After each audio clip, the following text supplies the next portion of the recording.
नमस्कार, healing hands physiotherapy and manual therapy centre में आपका स्वागत है।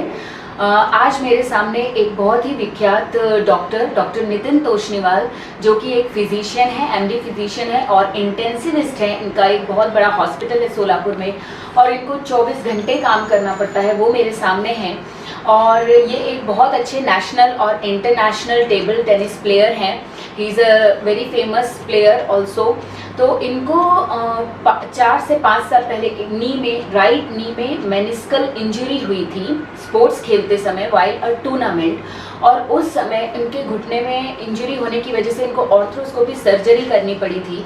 इसके बाद सर को घुटने में बहुत ज़्यादा दर्द रहता था, इंस्टेबिलिटी रहती थी, वो स्पोर्ट्स तो उनका पूरा स्टॉप ही हो गया था। उसके साथ साथ वो रेगुलर एक्टिविटीज़ में भी उनको बहुत तकलीफ होती थी, चलना फिरना, सीढ़ियाँ चढ़ना उतरना, इस तरह से उनको काफ़ी तकलीफ थी। और उस टाइम 4 इयर्स बैक मैंने उनको फिजियोथेरेपी दी। तो आज मैंने सर से बात की, मैंने बोला क्यों ना हम देखें कि आज आपकी कंडीशन कैसी है और लोगों तक ये मैसेज पहुंचाएं कि how physiotherapy works.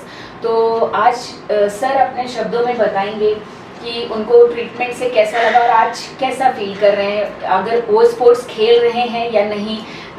So let's talk to sir. Welcome sir. Thank you. 4 साल पहले जैसे इन्होंने बताया अभी कि मैं table tennis national international player हूँ। एक वक्त ऐसा है कि मैं नेशनल खेल रहा था और तब सडनली मेरे को पाँव में ऐसी मोच आई कि मैं जगह से हिल ही नहीं पाया। तो मैं खुद पे परेशान था कि ये एग्जैक्टली क्या हुआ है। और मुझे एकदम अचानक में समझ में आया कि ये ऐसी इंजरी है जो शायद वहाँ पे कोई भी ट्रीटमेंट से ठीक नहीं हो सकती। सो मैं वहाँ से जहाँ से खेल रहा था आई केम बैक टू शोलापुर। और शोलापुर आने के बाद मैंने मैडम को अप्रोच किया और बताया कि ऐसे ऐसे लेग को मेरी इंजरी हुई है। और उसके पहले मैंने 2-3 ऑर्थोपेडिशियन से कंसल्ट किया था और उन्होंने एमआरआई निकाले। एमआरआई निकालने के बाद जो मेरा राइट लैटरल मेनिस्कल टियर हुआ था नी का, और उन्होंने मेरे को बताया कि ये इंजरी आपकी बहुत बड़ी है और इस इंजरी के बाद शायद आप अब खेल नहीं सकोगे।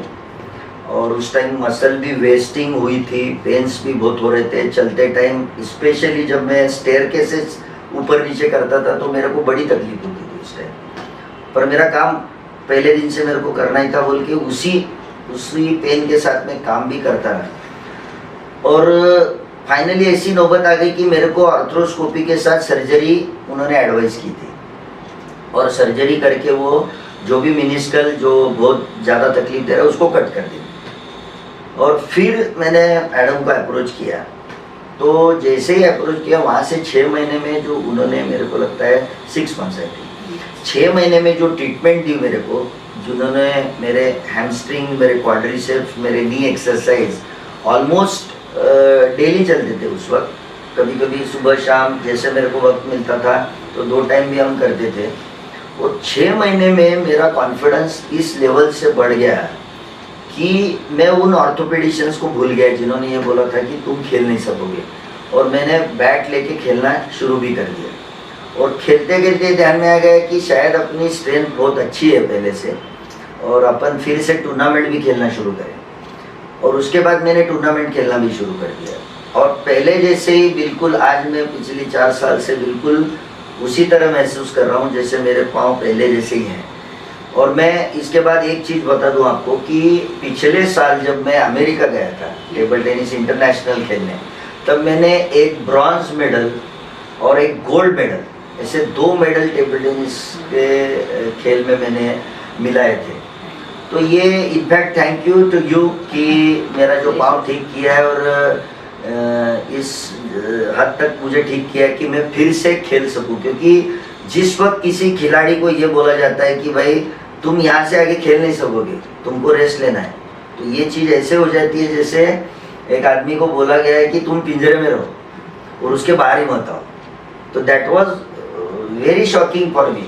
और मैं ऐसा आदमी हूँ कि मैं उसमें से बाहर निकल नहीं चाहता हूँ क्योंकि मैं ऐसे रह ही नहीं सकता। तो ये सब चीज़ें मेरे को लगता है जो उन्होंने मेरे को गाइड किया है, जो इस टाइप से एक्सरसाइज किए, उसी का ये नतीजा है कि आज मैं दोनों पाँव पे एकदम व्यवस्थित खड़ा हूँ। और मैंने ये ठीक होने के बाद मैडम को यही बोला कि आप एक काम करिए मैडम, मैं इतना ज़्यादा इस तुम्हारे फिजियोथेरापी से प्रभावित हुआ हूँ कि आप ऐसा क्यों नहीं करते कि मेरे जगह पे मेरी एक जहाँ पे फ्लोर खाली है, आप वहाँ अगर फिजियोथेरापी की प्रैक्टिस करोगे तो मेरे को बहुत अच्छा लगेगा।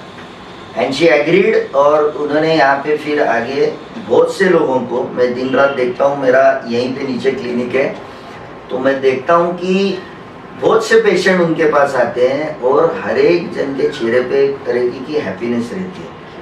कोई मुझे नीचे आके बोलते हैं कि सर हमको बहुत अच्छा रिजल्ट आया करा है, मेरे भी पेशेंट में जब भेजता हूँ तो उनके भी रिजल्ट देखता हूँ।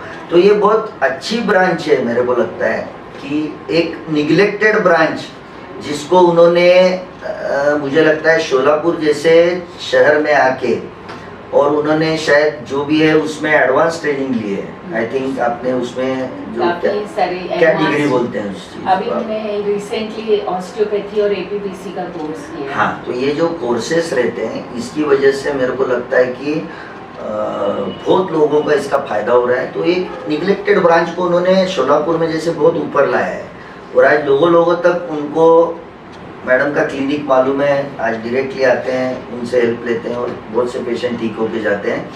ये सब सुन के हम भी आपको ऑल द बेस्ट बोलेंगे in future also, and she is doing extremely good job.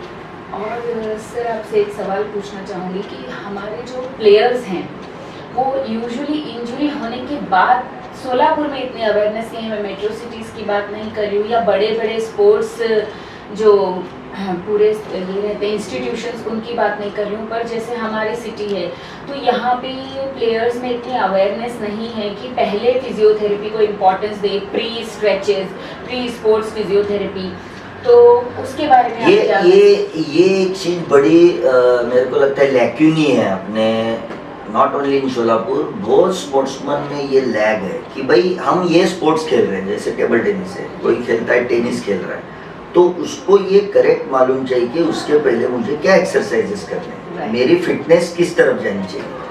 और ये लैक रहने से ये शायद मैंने भी जो इंजरी झेली है, मैं डॉक्टरी करते करते डायरेक्ट खेलता था, अब मैं डॉक्टर ऊपर ये बोलना नहीं चाहिए कि मैं भी कोई ऐसे एक्सरसाइज करके नहीं खेलता था, तो ये सडनली इंजरी शायद उसी का नतीजा है। तो हर गेम के पहले उसका एक एक्सरसाइज पैटर्न रहता है जो अपने को सीखना जरूरी है, जिसके लिए भी फिजियोथेरेपी का कंसल्टेशन लेना चाहिए। और बाद में भी जैसे आप कोई भी स्पोर्ट्स खेल के निकलते हो तो उसके बाद जो आपने खेला है उसको रिलैक्सेशन टेक्निक बोल के, जो मैडम बता रहे हैं शायद वो स्ट्रेचिंग टेक्निक, हाँ कूल डाउन जो बोलते हैं वो, तो that stretching is very important even after your sports.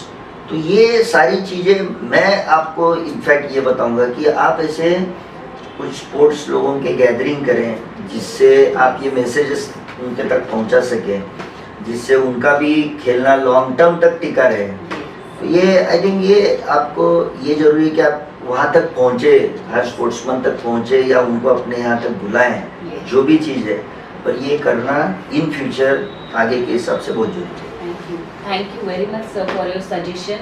और यही कारण था कि मैंने सर को इधर बुलाया कि 2-3 कारण थे। एक तो स्पोर्ट्स फिजियोथेरेपी अभी भी लैकिंग है बहुत ज़्यादा, स्पोर्ट्स पर्सन को पता नहीं है कि हमें पहले से ही फिजियोथेरेपिस्ट की सलाह लेनी चाहिए, उससे उनका स्पोर्ट्स भी अच्छा होगा एंड उनको इंजरीज भी नहीं होंगी। दूसरी, जो लोगों के मन में मिथ रहता है कि अभी ट्रीटमेंट लिया तो अच्छा रहेगा, बाद में वापस हम वैसे तो नहीं हो जाएंगे, उसका एक बहुत अच्छा एग्जाम्पल सर हैं जिन्होंने मेरे पास 4 साल पहले फिजियोथेरेपी ली थी और आज वो फिट एंड फाइन है एंड वो स्पोर्ट्स खेल रहे हैं, और सिर्फ खेल ही नहीं रहे हैं, गोल्ड मेडल्स जीत के ला रहे हैं, सोलापुर का नाम बहुत आगे लेके जा रहे हैं। So I am also very grateful कि मुझे इतने अच्छे प्लेयर का और एक डॉक्टर का ट्रीटमेंट करने के लिए मुझे अपॉर्चुनिटी मिली, और ऐसे ही मैं लोगों को हेल्प करती रहूँगी। और किसी भी तरह की स्पोर्ट्स इंजरी या किसी भी तरह का आर्थराइटिस, कोई भी फिजियोथेरेपी से रिलेटेड प्रॉब्लम हो तो contact immediately eight healing hands physiotherapy and manual therapy centre Solapur 9561171888। Thank you.